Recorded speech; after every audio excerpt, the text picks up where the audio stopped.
여러분 반갑습니다. 이 자리에서 참 뵈니까 감회가 새롭습니다. 4년 전에 만 3년이죠. 하나님 은혜 가운데 개척을 해서 개척 현장에 나갔는데 아까 장로님과도 잠깐 말씀을 나누면서 개척이 목회의 꽃이다라는 말 동의하는지 이렇게 살짝 물으시길래 동의한다라고 했습니다. 개척 현장에서는 하나님께서 일하시는 그 일을 목도할 뿐만 아니라 향기를 맡을 수가 있습니다. 그리고 그 복음의 향기 때문에 몰려드는 그 영혼들 가운데서 또 누리는 은혜가 있습니다. 그런데 개척을 시작할 때나 또 지금까지 올 때나 여전히 제가 늘 생각하는 것은 개척은 혼자 하는 것이 아니다라는 것입니다. 하나님의 은혜도 있었지만 성도님들이 하나님의 교회를 세워가시기 위해서 함께 중보기도 해주시고 또 이렇게 후원으로 동역해 주시고 하는 부분들이 매 순간 느껴지고 그 힘으로 지금까지 왔습니다. 그래서 저는 잘 살다 왔습니다. 여러분 걱정하지 마시고요. 제가 얼마나 건강해 보입니까? 맞죠? 잘 살고 있으니까 여러분 지금처럼 기도해 주시고 하나님의 교회가 하나님이 원하시는 모습으로 그렇게 자라갈 수 있도록 함께 동역해 주시기를 부탁드립니다. 아들이 초등학교 5학년 때쯤 제가 강화도 어느 조수지로 아들을 데리고 낚시를 함께 갔습니다.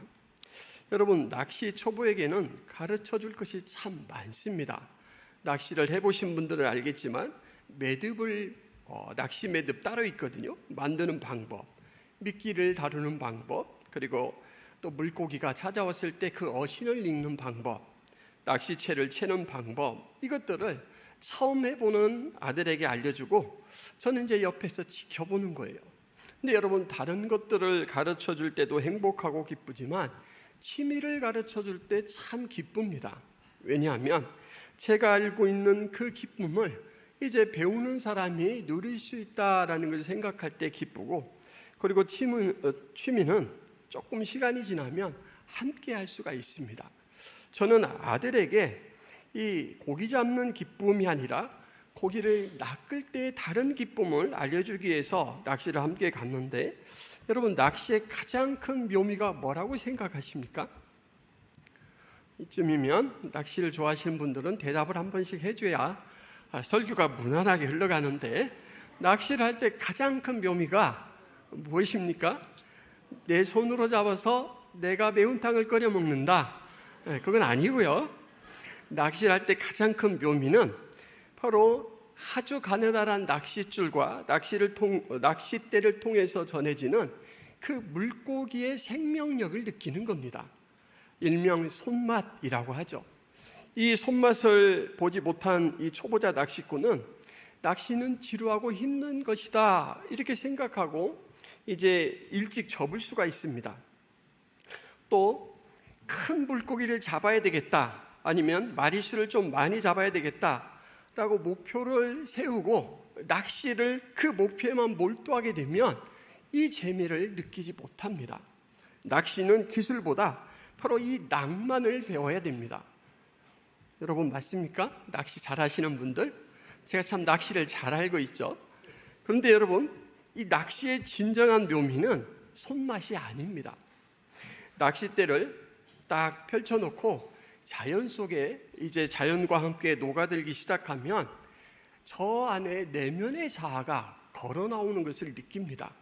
그러면 그 내면의 자아를 이제 객관적인 시각으로 기존에 있던 문제들을 함께 의논하기도 하고, 또 위로할 것이 있으면 잘했다, 힘든 가운데서도 참 잘 버텼다, 위로도 해주고, 그리고 앞으로 있을 일들에 대해서 그 내면의 자아와 대화를 하죠. 그래서 저는 낚시의 가장 큰 이 재미는 바로 이 내면의 자아와 교감을 나누는 것이다 이렇게 생각합니다. 그래서 저는 아들에게 이것을 알려주고 싶었습니다. 그래서 잘하는 것보다는 즐기는 것이 좋다라고 이야기를 했고, 또 그것들을 느끼는가 느끼지 못하는가를 주목해서 살피살피 살펴보았습니다. 근데 제가 잘못 가르친 것 같습니다. 왜냐하면 아이가 낚시를 별로 재미없어 합니다. 자, 저는 사랑하고 좋아하는 너무너무 귀하게 여기는 아이에게 먼저 경험하고 내가 참 그걸 통해서 힘이 되고 힐링이 되고 새로운 도약이 되는 그러한 방법이다 생각해서 이 아이에게 이 취미를 알려주고 싶어 하는데, 누구라도 사랑하는 사람에게 나에게 참 좋았던 것, 좋은 기억들, 또 앞으로 도움이 되는 것들은 나눠주고 싶어 하죠. 오늘 여호사밧 왕이 이 가치를 잘 아는 사람이고, 그리고 그 삶에서 이것을 실천했던 사람입니다. 여러분, 여호사밧은 유다의 4번째 왕입니다. 그는 백성들을 사랑해서 일찍이 왕이 되자마자 종교 부분, 사회 부분, 국방 부분에 있어서 아주 성공적으로 개혁을 단행합니다. 그래서 이 개혁이 잘 돼서 백성들은 안정된 가운데 평안을 누리며 살고, 또 하나님의 도우심으로 이웃나라의 조공을 받아서 나라도 부유함을 누립니다. 그야말로 평강 가운데 나라가 진행되고 있는데, 어느 날 모압인들과 암몬인들과 마온인들이 싸움을 걸어옵니다. 유다 땅 엔게디를 무단 점유하고 전쟁을 선포합니다. 여러분, 제가 종교 부분, 사회 부분, 국방 부분에 있어서 개혁을 잘했다, 그리고 이 종교 부분의 개혁을 너무너무 잘했기 때문에 하나님께서 이 여호사밧과 그의 나라를 지켜주셨는데 이 일이 일어났어요. 내가 도대체 무엇을 실수했을까? 아니면 하나님께서 우리에 대해서 마음이 변심한 것일까? 이렇게 생각해 볼 수도 있을 것입니다. 이 여호사밧은 역대하 17장에 보면 곳곳을, 이 국토 곳곳을 요새화했고 상비군을 주둔시켜서 언제든지 즉각 동원 가능한 군사의 수가 116만 명이나 됐습니다. 116만 명의 상시 동원 가능한 이 군대를 가지고 있는 이 나라의 왕이 두려움이라는 것을 느낍니다. 여러분, 이러한 군세를 가진 사람이 두려움을 느낀다라고 한다면 그들에게 전쟁을 일으킨 상대방의 규모를 짐작할 수가 있겠죠.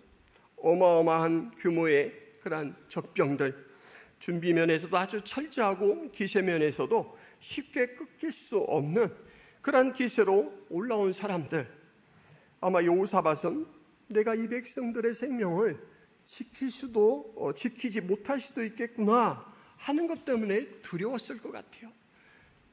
내가 하나님을 대신해서 이 백성을 대리 통치를 하고 있는데 보호하지 못한다면 어쩌지? 라는 그런 두려움이 있었을 것 같습니다. 나라에 대한 주도권, 왕으로서의 받은 주도권을 권리보다는 책임과 의무로 생각하는 이 여호사밧 왕이기 때문에 그 압박감이 심했을 것입니다.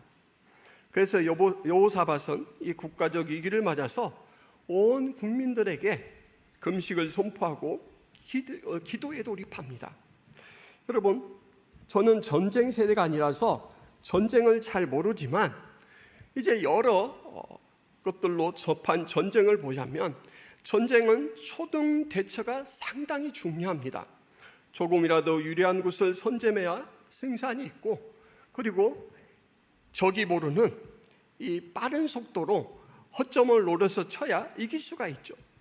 그런데 여러분, 이 기도라는 것, 금식을 선포하고 총력적으로 기도를 시작했는데 이 기도라는 것이 세상 관점에서 보자면 그리 뛰어난 방법이 아니다라고 할 수가 있죠. 선점을 해야 되는데 모여서 엎드려 기도를 합니다. 든든히 먹고 나가 싸워도 부족할 판에 금식을 하면서 온몸의 힘을 다 빼는 거예요. 현실 감각이 부족한 왕일까요? 아니면 오히려 현실 감각이 너무나 뛰어난 왕일까요? 그는 이렇게 기도합니다. 우리 하나님이여, 우리를 치러 오는 이 큰 무리를 우리가 대적할 능력이 없고 어떻게 할 줄도 알지 못하옵고 오직 주만 바라보나이다. 116만의 군대를 이미 잘 갖춘 왕이 하는 말치고는 너무나 어린아이처럼 순수합니다. 아무것도 할 수 없는 것처럼, 아무 능력도 없는 것처럼, 아무 준비도 안 한 사람처럼 하나님 앞에 엎드려서 하나님, 우리가 할 수 있는 것은 없습니다. 신속 대응이 아니라 기도를 선택한 이유는 단 한 가지입니다. 내가 하는 것보다, 우리 병사들이 하는 것보다 하나님이 하시는 것이 더 낫다. 이것을 여호사밧은 알기 때문이죠. 하나님, 저의 손이 아니라 하나님의 손에 넘어가야 우리가 살겠습니다. 우리 백성이 생명을 보존하겠습니다. 이렇게 순수한 어린아이와 같이 엎드려 기도하는 이 기도에 하나님께서 응답하십니다.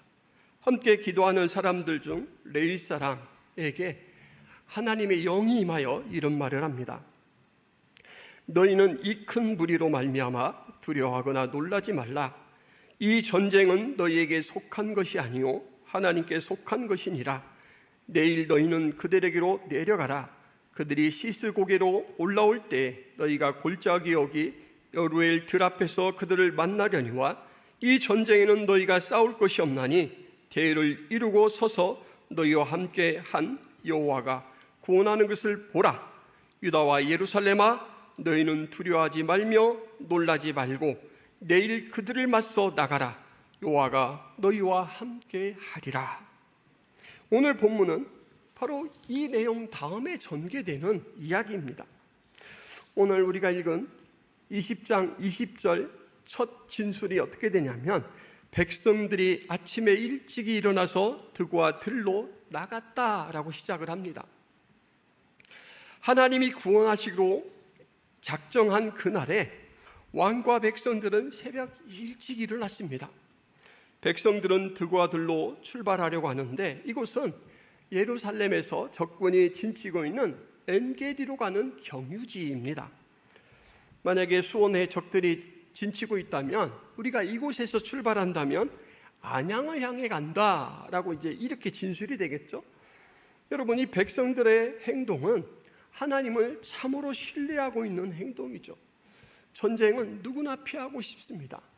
생명을 장담할 수가 없습니다. 어떤 일이 어떻게 일어날지 모릅니다. 그런데 그 치열한 전쟁의 현장에 아침 일찍 일어나서 자발적으로 이제 여장을 꾸리고 출발을 하고 있다라는 것이죠. 하나님이 약속해 주신 말씀, 이 전쟁은 너희에게 속한 것이 아니고 여호와께 속했다. 이 말씀, 나가라, 내가 너희와 함께하리라. 이 말씀은 백성들이 그 말씀 그대로 신뢰하고 있다라는 것이 바로 이 행동을 통해서 드러나고 있습니다. 신뢰가 여러분 무엇입니까?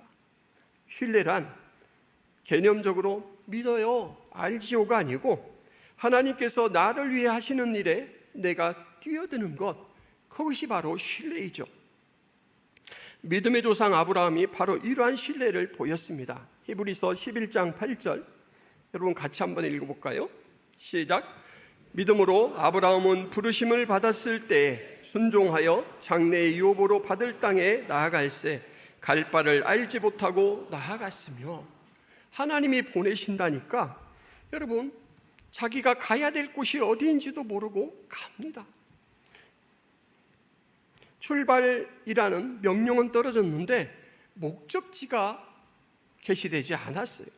그렇지만 그 출발 명령을 순종해서 일단 출발을 합니다. 여러분, 이렇게 출장하는 백성들의 마음에 두려움이 클까요? 설레임이 클까요? 저는 설레임이 클 것이다 생각합니다. 왜냐하면 하나님에 대한 신뢰, 하나님에 대한 믿음은 두려움을 몰아내기 때문에 그렇습니다. 하나님께서 하시는, 우리를 위해서 일하시는 그 역사의 현장을 우리가 참여하고 똑똑히 보리라, 그리고 전하리라 라는 그 마음으로 지금 발걸음을 떼고 있습니다. 왕이 출정에 앞서 연설을 합니다. 20절 말씀에 너희는 너희 하나님 여호와를 신뢰하라. 그리하면 견고히 서리라. 그의 선지자들을 신뢰하라. 그리하면 형통하리라. 여러분, 전쟁을 이끄는 지휘관 왕은 전쟁을 독려하는 것이 아니라 하나님을 신뢰하는 믿음을 독려하고 있습니다. 이미 신뢰를 가진 백성들이지만 전장을 향해 나아가는 그들을 향해 여호와를 신뢰하라 라고 당부합니다. 여호사밧은 한 나라의 왕의 신분이지만 개인적으로 볼 때 그는 하나님을 먼저 한 사람, 하나님의 은혜를 먼저 경험한 사람으로서 백성들을 이끄는 그 위치에서 알고 있지만 더 신뢰하라, 더 붙들라. 그것이 너희들이 견고케 되는 일이고 너희의 삶이 형통케 되는 일이다. 여호사밧은 본인이 해야 할 일을 하고 있습니다. 저는 그래서 이 여호사밧을 이 유다의 영적 키맨이라고 별명을 붙여주고 싶습니다. 가장 중요한 일에 연결시켜주고 그 역할을 하는 사람, 영적 키맨이 바로 이 여호사밧입니다. 여러분, 가정에, 교회에, 그리고 이제 일들을 하기 위해서 나누어진 어떤 작은 집단에는 꼭 이런 영적 키맨들이 있습니다. 제일 앞에 서 있지 않은 사람이라도 먼저 하나님의 은혜를 경험하고 그 신뢰에 대한 믿음이 있는 사람은 이 역할을 하죠. 여러분, 우리가 너무 서두를 것 없이 기도부터 합시다. 기도부터 해야 맞는 것 같습니다. 이 일은 하나님의 일이지 않습니까? 이런 역할을 해주는 영적 키맨이 있습니다. 화성교회는 그런 영적 키맨들이 참 많이 있죠. 큰 물고기나 마리수라는 눈앞의 목표에 집착하느라 낚시의 참 유익과 재미를 잃지 않도록 안내하는 낚시 선생 같은 모습으로 지금 여호사밧은 백성들의 중심, 백성들의 안목을 하나님을 신뢰하는 것으로 맞추고 있습니다. 그리고 왕과 백성들이 서로 의논합니다. 여호와에 대한 신뢰를 우리 현실에 상징화하고 행동화합시다. 그렇게 해서 만든 일이 적군을 향해 진군하는 군대의 맨 앞 행렬에 하나님을 향해서 노래하는 그 노래하는 자들, 성가복을 입은 찬양대가 앞섭니다. 노래하는 자들은 그 위치에서 끊임없이 이제 주둔지에서 격전지로 나가는 그 모든 순간에 이렇게 외칩니다. 여호와께 감사하세, 그의 인자심이 영원하도다. 여호와께 감사하세, 그의 인자심이 영원하도다. 여호와께 감사하세, 그의 인자심이 영원하도다. 이 신뢰의 행위들은 눈앞의 전쟁보다 유다를 대신해 싸우시기 위해 강림하시는 하나님을 더 크게 의식하게 만드는 효과를 주었습니다. 그래서 주둔지에서 전선으로 이동하는 동안 병사들의 몸은 전선에 가까워지고 있지만 병사들의 마음은 하나님께 가까워지고 있습니다. 하나님께서 강림하시는 그 거룩한 자리에 전투병이 아니라 사열을 받는 열병한 군인들의 모습으로 그 하나님의 군대의 위용으로 지금 점차 변모되어 가고 있습니다. 여러분, 마하나임, 하나님의 군대를 부르는 말입니다. 바로 여호사밧, 여호와를 신뢰하라 라는 그 지도 앞에 모든 백성들이 아멘, 맞습니다, 그래야죠, 우리는 하나님의 백성입니다 하고 나설 때 그 군대가 땅의 군대가 아니라 마하나임, 하나님의 군대로 바뀌고 있는 것입니다. 전투부대가 의장대로 전환된 채 전선에 다다랐죠. 적들을 정찰할 수 있는 들망대에 이르렀을 때 그들은 뜻밖의 상황을 맞닥뜨립니다. 그 큰 군대로도 부담스러웠던 그 대적들의 활동이 전혀 눈에 띄지 않는 것입니다. 쥐죽은 듯 고요한 전선을 자세히 살펴보니 무슨 이유에서든지 모든 적이 전멸을 당해 시체만 즐비합니다. 살아있는 그런 모습들이 하나도 보이지 않습니다. 아니, 그렇게 완벽한 준비를 갖춘 정예병이 어쩌다가 다 죽어버린 것일까? 어리둥절한 시간이 잠시 지나고 이제 현장을 참으로 인식한 유다 백성들은 곳곳을 누비며 전리품을 수거하기 시작합니다. 노획물이 어찌나 많은지 모으는 데만 사흘이 걸렸습니다. 여러분, 사흘 동안 모아야 되는 그런 기중품들을 여러분들이 갖고 있다면 얼마나 큰 거부가 된 것입니까? 사흘째 되는 날 모두 브라가 골짜기에 모여 완벽한 부전승과 풍부한 노획물을 주신 여호와를 송축합니다. 우리는 성공하고 출세하면 변질되기 쉽습니다. 그 다음부터는 자기를 봐요. 사람이 됨됨이가 어떠한지를 알아보려면 권력을 줘봐라 라는 말이 있습니다. 힘이 생겼을 때 과연 그가 어떻게 행동하는가? 여러분, 부도 하나의 권력이죠. 그 힘이 나에게 주어졌을 때 나는 나를 위해 사는 방향으로 선회하는가? 아니면 여전히 하나님을 바라보는가? 이것으로 우리의 믿음을 점검할 수 있다라는 거예요. 그런데 여호사밧 왕과 유다의 이 승리자들은 승리에만 도취되어 있지 않고 즉각 현장에서 하나님 앞에 감사 예배를 드립니다. 브라가 골짜기, 브라가라는 말은 송축이란 말입니다. 그들의 이 행동 때문에 이곳의 지명이 달라졌습니다. 브라가 골짜기.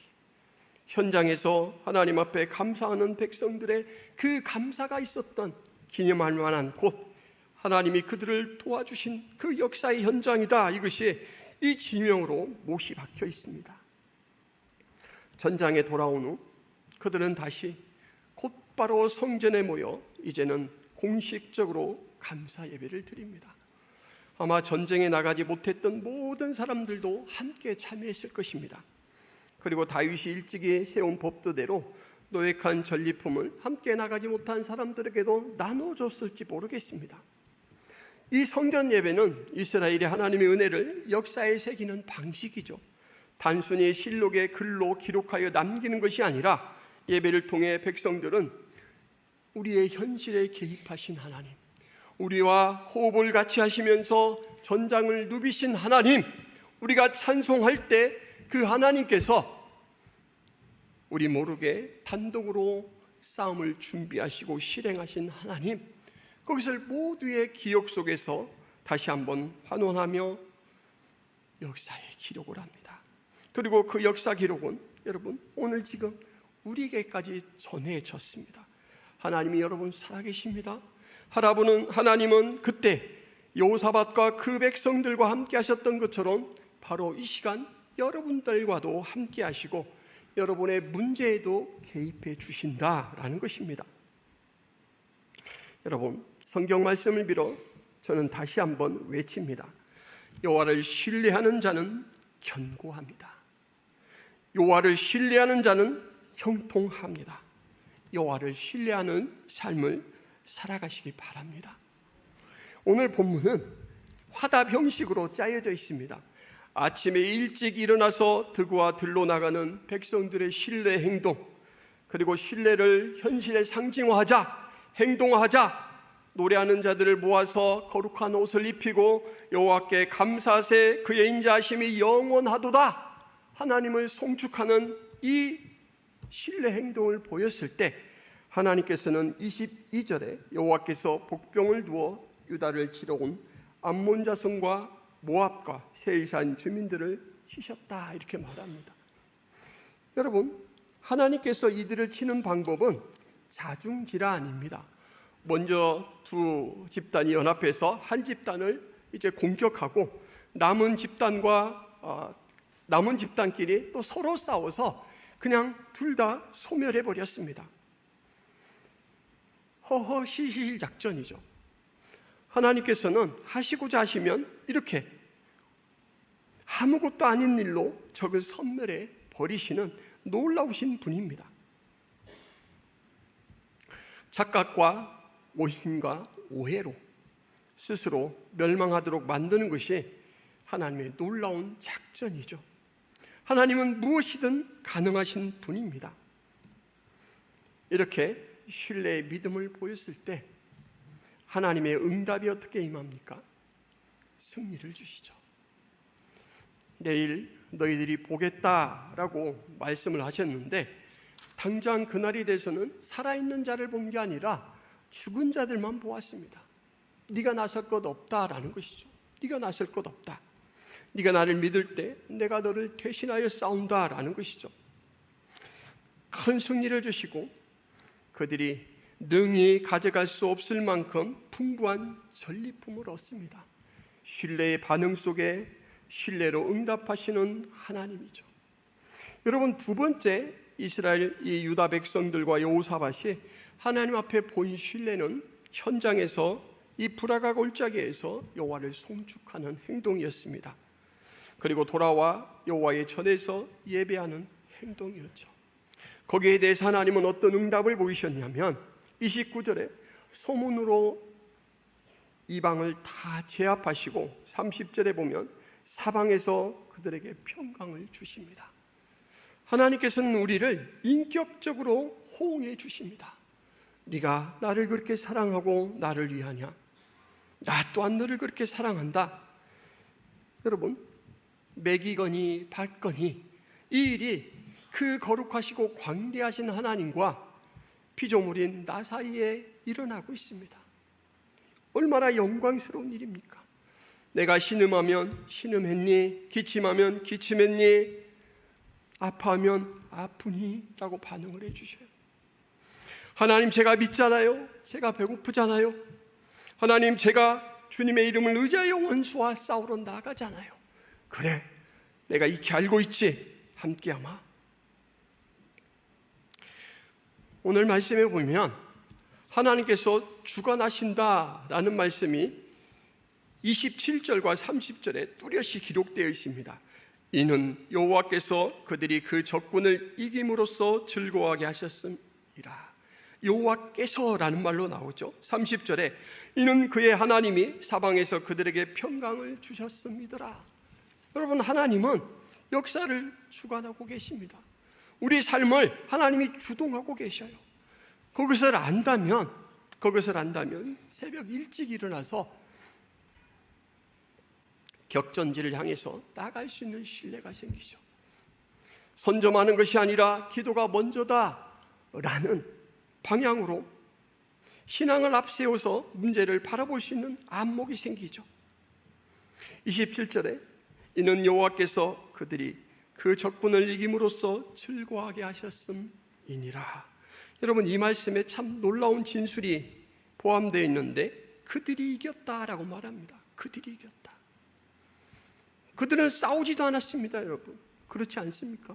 그들이 한 일이라고는 막 길가에 돌아다니면서 어머 금덩이 좀 봐, 주워 담고요.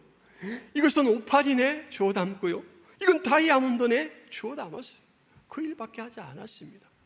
근데 하나님은 그들에게 승리자라고 칭하십니다.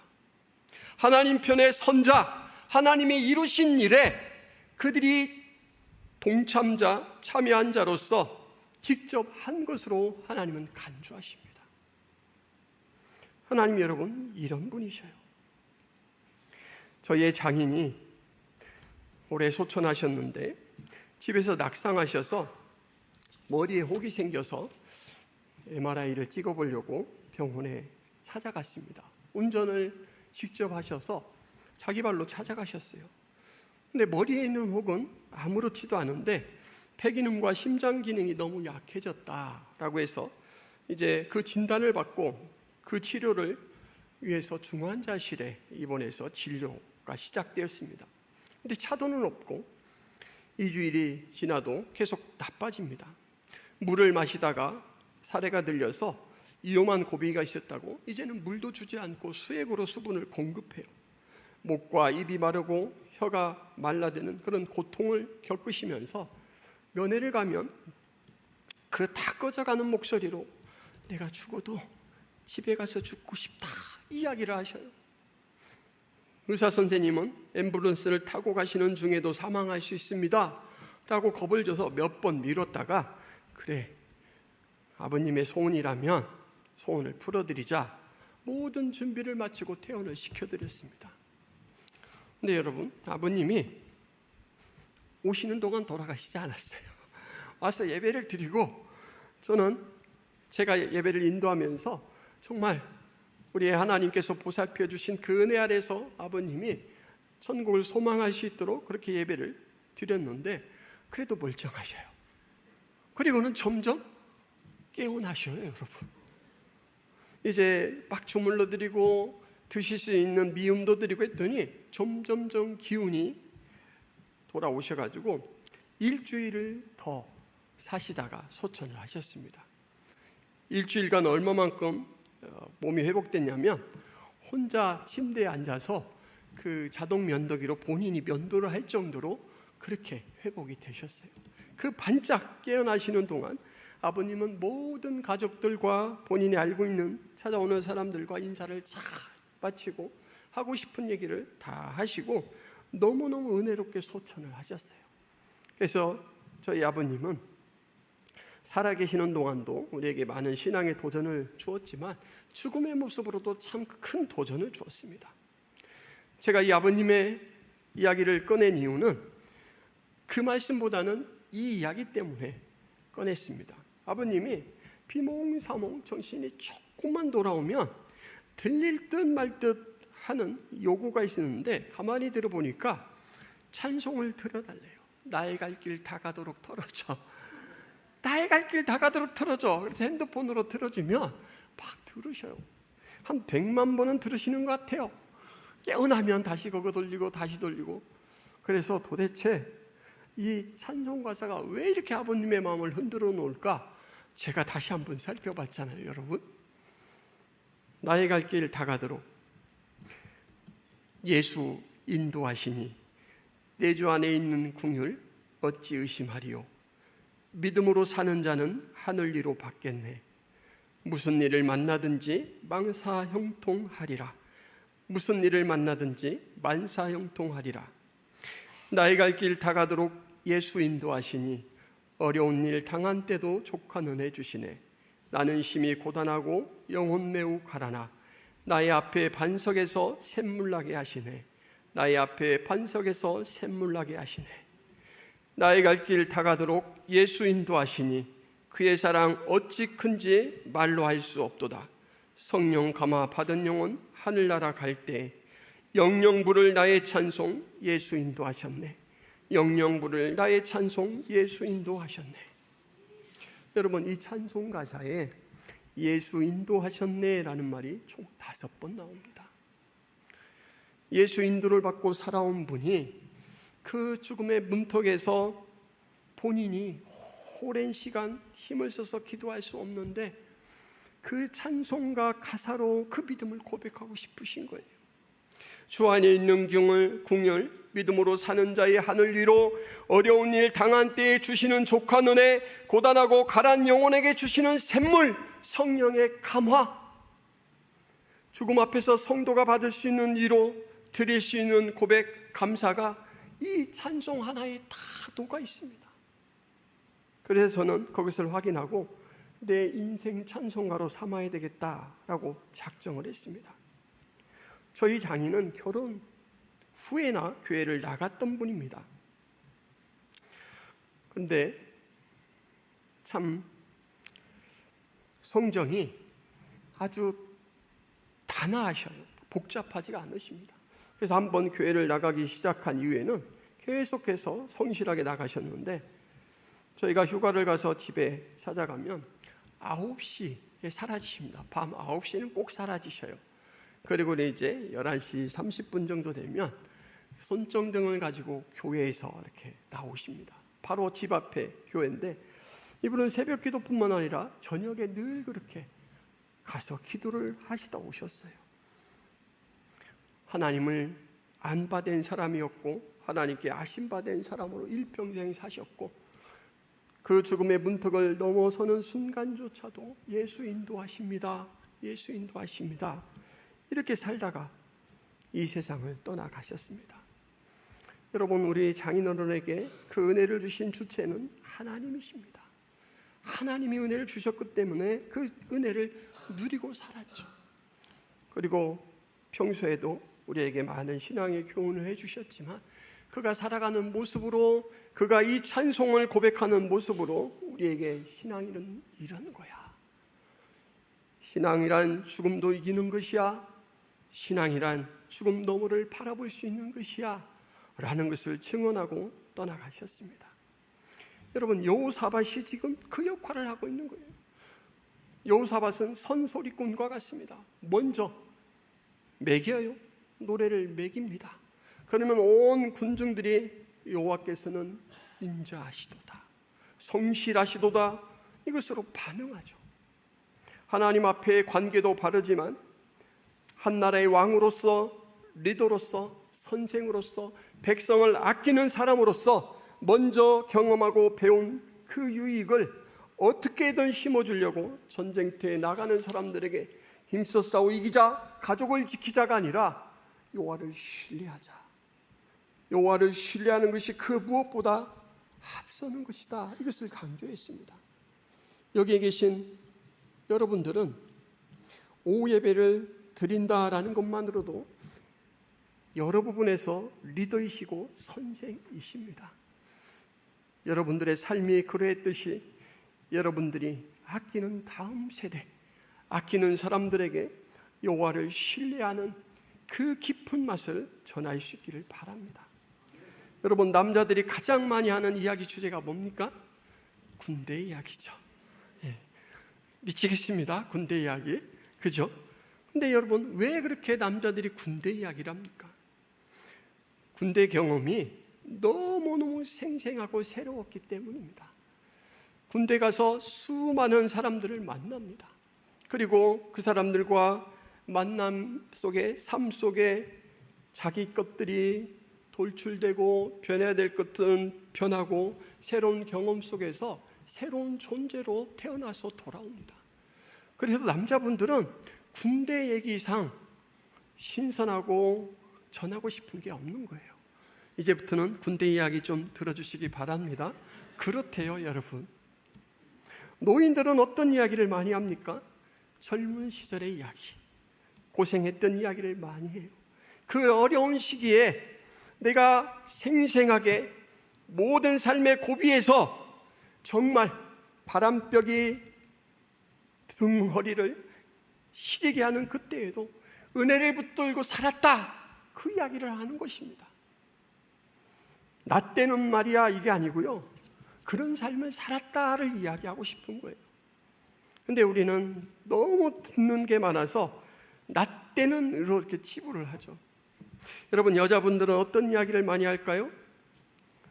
하나로 말하기 어렵죠. 최근 이야기를 하기 좋아합니다. 다른 사람 이야기를 하기 좋아합니다.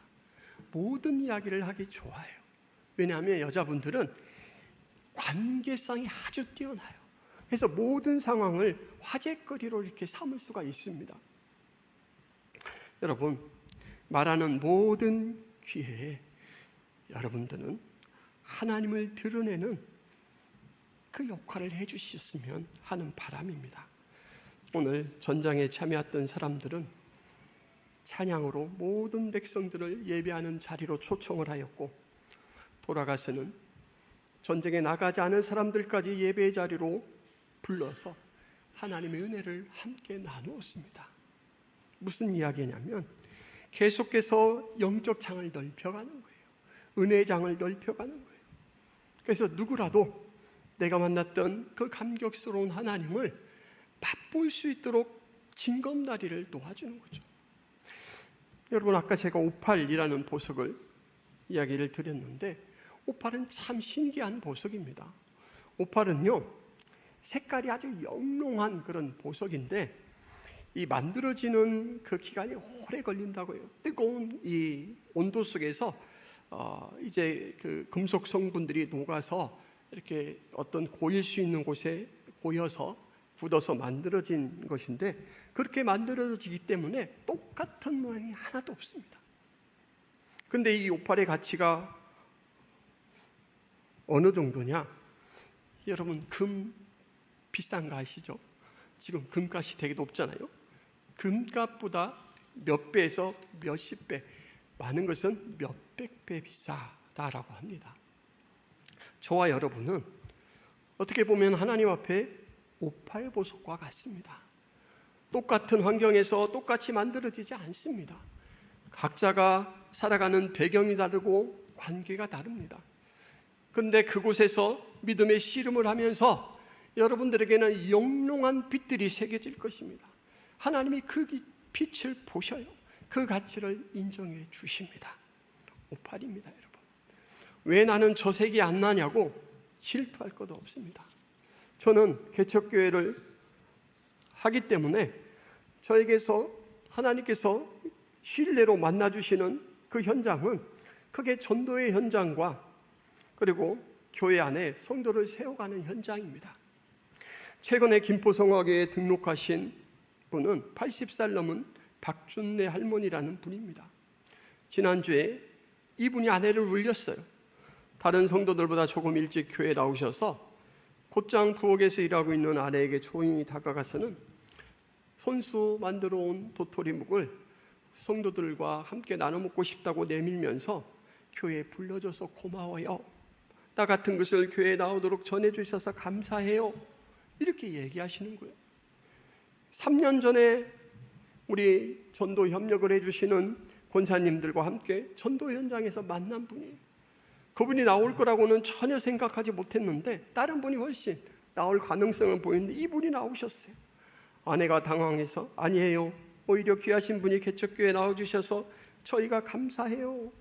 하고 그렇게 말하고 울어버렸어요. 그런데 오늘 차를 타고 오면서 들은 이야기인데 그분이 또 부엌을 찾아오셨어요. 그리고는 팔찌 하나를 내밀면서 비싼 팔찌 아닙니다, 여러분. 그 팔찌 하나를 내밀면서 아내의 손목에 채워주면서 우리 오래오래 같은 팔찌 짜고 함께 가자라고 이야기를 하셨대요. 여러분, 개척교회 목사 부부가 그분에게 잘해드리면 뭘 얼마나 잘해드리겠습니까? 저희는 믿습니다. 그분은 하나님이 보내주신 영혼이에요. 전도의 현장에서는 이런 것을 직접 경험하기 때문에 개척이 목회의 꽃이라고 말하는 거예요. 그분의 음성 속에서 우리는 우리를 격려해 주시는 하나님의 음성을 듣습니다. 하나님께서 교회를 세워가신다라는 것을 그런 방법을 통해서 나타내 주신다라는 것을 저희들이 느껴요. 그래서 여러분, 저는 행복한 목사입니다. 믿으시기 바랍니다. 저는 매우 행복합니다. 여러분, 개척 원년에 시간이 다 됐는데 50대 여자분 한 분이 나와서 앉아 계신 거예요. 저희 가족 4명, 그리고 아이 엄마와 아이, 그리고 이제 집사님 한 분, 그리고 들쑥날쑥하는 남성도 한 분이 다 일대였습니다. 말씀을 전하는데 자꾸 그쪽으로 시선이 갑니다. 왜 오셨지? 신천지 아니야? 이런 막 의심의 생각이 먼저 드는 거예요. 그래서 제가 일정 시간 거리를 두고 관찰을 했습니다. 얘기를 나눠보니까 신천지는 아닌 거예요. 두 번째 의심이 생깁니다. 아, 개척교회 교인들 없다고 가시겠지? 언제 가실까? 여러분, 그분이 지금은 교회 반주를 하고 계셔요. 그리고 오후에 이제 예배를 드리지 않고 성경 공부를 하는데 요즘에는 성경 공부가 마치고 집에 돌아가지 않고 차를 마시면서 1시간이고 2시간이고 교제를 합니다. 아내와 저와 또 다른 분은 이제 아이가 자꾸 쪼르니까 중간에 가시고 그렇게 3명이 남게 되면 이분이 점점점 교회에 대해서 깊은 얘기들을 물어오시고 의논하셔요. 참 놀랍습니다. 저희가 요구하면 교회에 좀 참여하자라고 하면 도망갈 수 있었을 거예요. 근데 우리는 그러지 않고 있는데 이분이 먼저 이야기를 꺼내요. 목사님, 이번 초청잔치는 언제 합니까? 먼저 물어오셔요.